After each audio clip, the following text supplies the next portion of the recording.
So, good morning, and it's almost afternoon as well. My name is K Arunagiri. People call me Giri.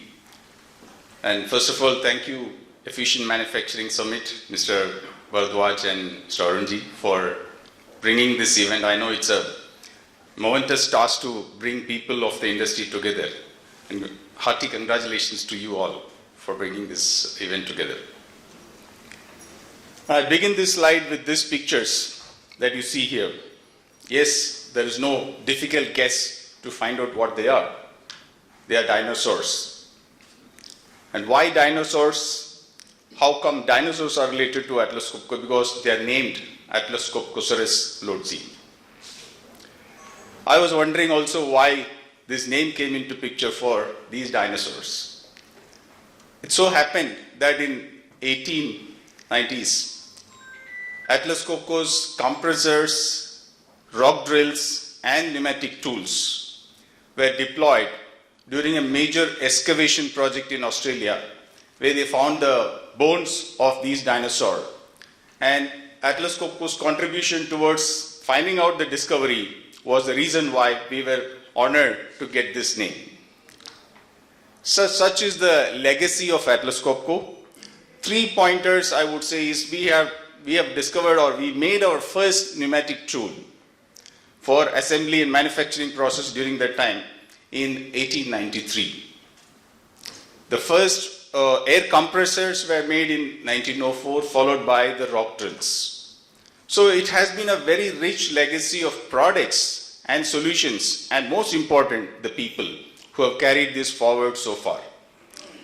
When I look at the history, I think one thing that has not changed in Atlas Copco is the passion of the people who carry the legacy of Atlas Copco and the solutions forward.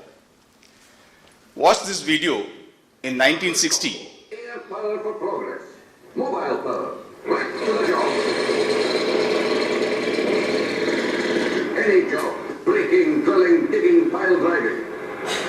Atlas Copco, air power for industry, safe on the job. Any job, grinding, drilling, paint spraying, limited. Atlas Copco puts compressed air to work for the world. So this passion is being carried forward till now, and gentlemen, we are celebrating our 150 years of existence in 2023. So it has been a rich legacy, and today we are present in almost all the industries, right from food processing to space. And the last 20 years, I have been focusing more on the automotive sector and the assembly process towards the automotive industry, primarily focusing on the assembly tool solutions on the automotive side. Now coming to the current trends, as we have been hearing from the other distinguished speakers as well, the word sustainability is a very important breathing word in the automotive industry in general. Everyone is working towards how we can provide sustainable solutions. Amongst the other words as well, that has been, the experts, digitalization, as have been also talked by my previous speaker. Automation, of course, is one of the key trends. So we are hearing this, in many of our engagement with our customers. So my first part of this presentation will be about how we can be not just a provider of some tool, but a solution provider in a smart integrated assembly. And I take this example of an automotive assembly line because that has been my core interest. As we talk about sustainability, we have seen the transformation of tools that has been used in the industry for assembly from a basic pneumatic tool to an electric tool so rapidly in the last 15-20 years. Today, very less air tools are being deployed in the assembly. More of electric tools are there in the assembly line. The first fundamental block that I will talk about is on the latest smart electric tool, which are not having any controllers. You don't see any cables. They're just tool, intelligent tool with energy built inside. And as you see, there is no need for any installation needed in the back end. So all the intelligence of these tools is built inside. The controls, drives, and the energy is inside the tool itself. So it's so much of power built inside one tool. If I take a typical final assembly line, we have about 100 odd controllers that are needed. Still we need cable tools also, but there is about 50-60 tools at least of cordless that can be deployed. So you see 20% of the energy from the controllers can be saved. So this is what is our effort towards sustainability. And so much emphasis on the ergonomics. Today we are having a lot of industry have boasted on the gender diversity. So we need to keep the operator in mind where he or she can operate the tool in a very efficient way. So ergonomics is core of our design, not only inside but also in any of the outside of the car. You see, when I say ergonomics, if there is a planning engineer who is looking at this, his mind will be very peaceful if you have to do a line balancing. It's not needed to shift a tool from one place to another place with cables, to be moved around. When there is battery tool, line balancing is very, very easy. Now the second fundamental block from the tool, we also are providing station solutions. And it would be more appropriate if I explain this, what I mean by station, in the current trend where a battery gets assembled together in the modules and all the the connectors, bus bars and the fasteners put together. There is no assembly line that's going to be made with one model. There are multiple models that are going to happen. So we need to ensure that we are doing an error proofing in the operation. So you can see the device that we have developed is also wireless socket tray. So if a socket is picked for the particular model, the program gets selected automatically. Along with the different fastener models that are going into the different assembly solutions, we can tie up that with our system as well so that the operator is not picking the wrong bolt. So we directly ensures that there is no missing parts, hence reworks are less. Not only that, the tool, what I showed earlier, is also attached with a location system. So the operator cannot move around the part in a wrong location. We ensure that he or she is guided in the right way. So we try to, ensure that the whole process is foolproofed. And the complete system is devised in a very nice way. So that if you change an operator, you don't need to have any, troubleshooting done. So this means if a new operator is there, the training time is extremely less. Anyone can be trained, you can shift them, and assembly line can be very, very peaceful. Now the next block. As I showed in the initial slide, automation is one of the key trends. It's not just happening in somewhere in Europe or in US. It's also the word that is happening in India. We are talking to many manufacturers where there is automation as a key ingredient, which was initially in the body shops, which has happened already, but in final assembly line as well, there is automation which is coming into picture. A typical example I have been associated very closely when, in operation side is a wheel assembly of a car. This will be very easy for every one of us to understand what I mean automation. We have delivered nearly 90% of the wheel assemblies in India in the car. And today the word automation is added with flexibility as well. So we need flexible automation, which is going to give uptime more. What we have done here is, instead of just only the power head that you see here, we have added devices that are, ensuring that if there is, let's say, 3 or 4 models of car, we have devised grippers suitable for different models in the same power head. Now, there is also vision sensors that we have added to identify what is the model of this vehicle and ensure that the gripper is suited accordingly. There is 4 or 5 bolts that are there in every vehicle. The 5 bolts vary in different pitch. So we also have devised different pitch adjustments. So all these flexibilities are adapted, and at the same time, automation is accomplished. Now when I say all these devices, I think my previous speaker talked about data very much. We also gather data from all these devices. Unless you get data today, you're not going to be providing an intelligent solution. So data I would summarize in 2 types here. Production data is available from all our devices for a manufacturer to get good insights.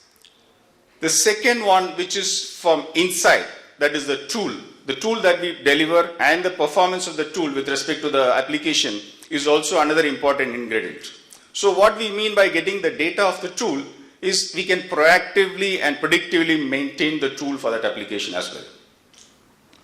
So in short, this whole gamut of fundamental block of tool to assembly and software, we can give a very smart integrated assembly in the final assembly line.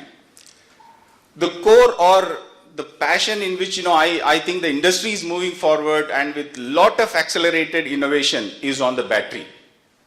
That's a big element which is starting. I think we are seeing a couple of assembly lines already starting to produce battery in India, while in other countries they are far ahead. So there are three things I would like to highlight on the battery assembly. Is a few slides on the trends, what we see today, what are the challenges, because before we go into what should be done, we should know what are the challenges, and 2-3 processes that we have accomplished in the battery assembly. Starting with this picture, if you see the left hand side, the battery assembly, which started probably 8 years before, was very bulky. It was not a very homogeneous module assembly with bus bars, not in a very uniform way. Heavy batteries were being made in the past. And the right side, if you see, were a little bit better homogeneous module constructions which were there, prismatic cell constructions. And the latest one, what you see in the top, is on the honeycomb structure, which is being deployed in many of the cars today. Now, what we mean by these different types of battery packs and how it goes into the assembly, as you see in the first one, it was a cell to module concept which gets stacked to the vehicle. The next one is we eliminate the module. It's just completely the cells are assembled in a pack form, and then so that the weights are getting reduced. Further, some of the new trends that we see are cell to body, where there is no pack, the batteries are directly going to, the body is going to house the batteries directly. So these are innovative methods which are being deployed in order to improve the efficiency in the battery management. And what it means to us is, as assembly solution provider, for example, taking the example of an adhesive being used in the battery assembly, we see more of high viscous fluids to low viscous fluids when it comes to cell to body, and the vision system being deployed. Broadly, these are the challenges. I think every one of us know what are these challenges. Cost is a very important factor, and capacity, weight, and we need to ensure that we are producing this battery with less CO2 emission as well. So what do we have other than tightening? I think I showed tightening as very important element.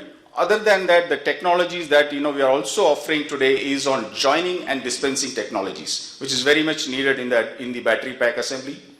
There is also cold joining methods, which is floor drill fastening and riveting solutions.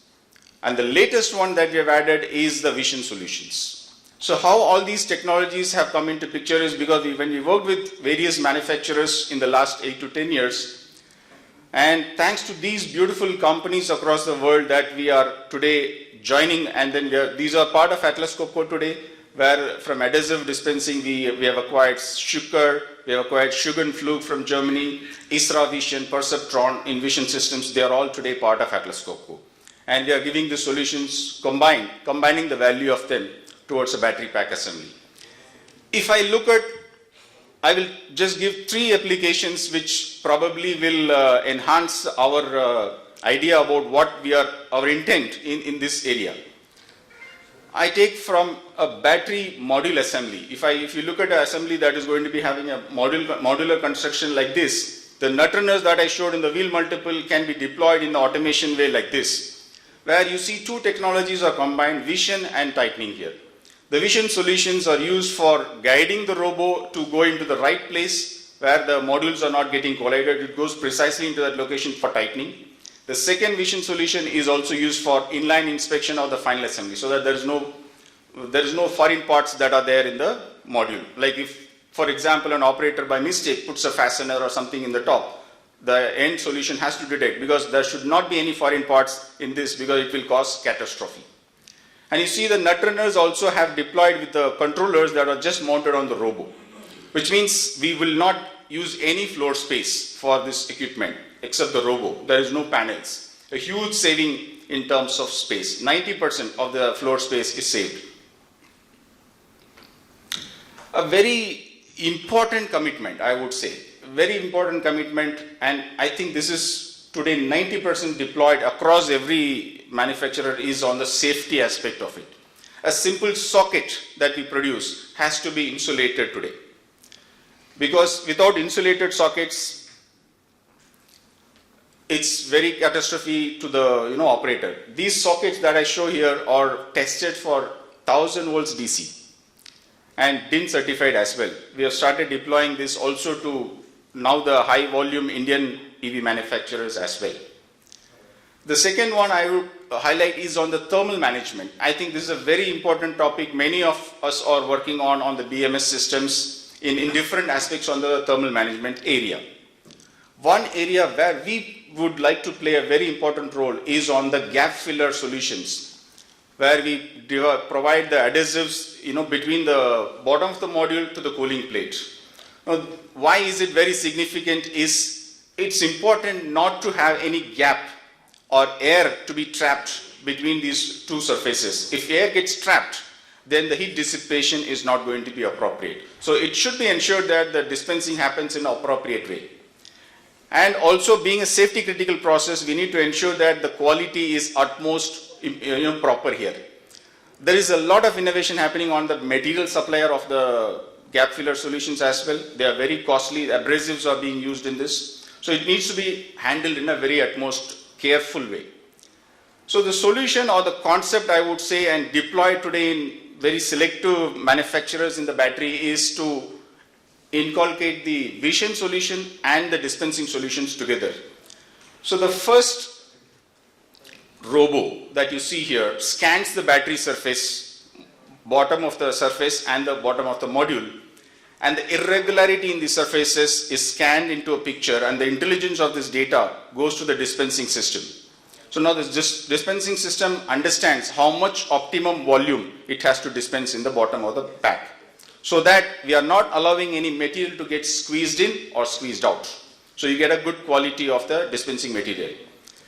Now this is on the dispensing side. On the pumping side, when you have to pump the material, there is also new innovation that has been done to ensure that when the material or the adhesives are changed during shift, we also ensure that there are less wastage or close to nil wastage, because these materials are consumed depending on the volume, sometimes once in 2 weeks, or you change a barrel. So you should also ensure that you are having a less wastage. So all in all, these are some of the key innovations that we are trying to bring in. And the tangible benefit that we have seen from the previous or traditional gap fillers to what we are doing now is 20% of the weight is saved. So a battery pack getting a 20% weight saving means a lot of efficiency. The one more mechanical joining technology is on the cover assembly, where we have deployed our flow drill solutions, flow drill fastening solutions. So here, this equipment that you see here is doing a drilling, it's doing a thread forming, it's also doing a fastening all in one go. The button type operation, what you see, is all three together in one go, which means a huge amount of cycle time saving in the process. And if we calculate all these things put together, roughly about 180 metric tons of CO2 is saved per year actually. So these are something, I would say, these solutions are not something that is just shown as an animation here. It is just deployed also in many industries already. And the last one, what I'm showing here, is also we will for sure execute it in a project in India as well today. Now, why this innovations has happened and how we can further grow our business or work with innovative collaborators in the industry is this key strategy that we started in the last 8-10 years is, apart from the application centers, we deployed innovation centers where all these joining technologies have been invested. We invested in them. So the key work that we have been working with various EV manufacturers is on application development. Some of the material manufacturers have come with testing the material so that we find how it can be easily deployed, even to the extent of a small pilot production as well, so that the validation can be done with the manufacturers and we get the process through before, because these are not something that anyone can just design and then give a blueprint to us. It needs to have a lot of collaboration. In the bottom picture, what you see is also a small mini innovation center we have in India, in Pune as well. And apart from that, we also extended automation centers across the world.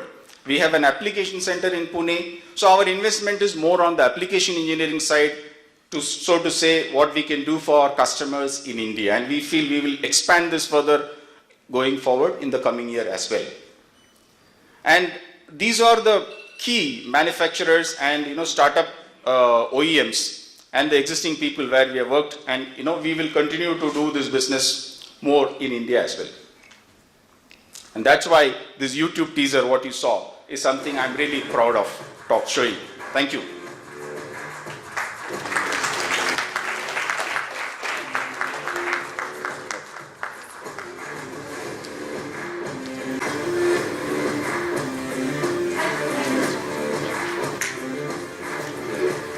So anyone has any questions?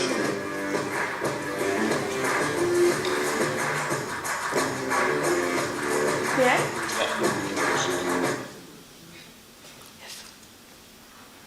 Please give a huge round of applause for Mr. Arunagiri. Do we have any questions from the delegates?